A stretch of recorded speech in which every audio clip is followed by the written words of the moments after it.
How to fix. You need a new app to open this Windows Defender link error in Windows 11. To fix, you need a new app to open this Windows Defender link error in Windows 11. Try 1. Run the following command in PowerShell.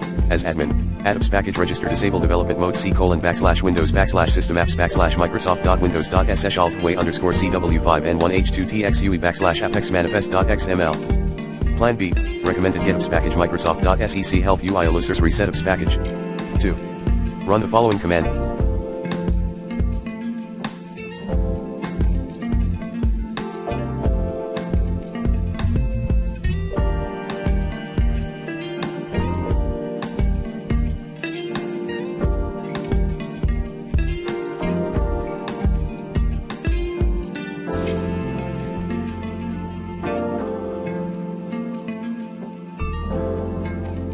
As admin, sfc/scanop.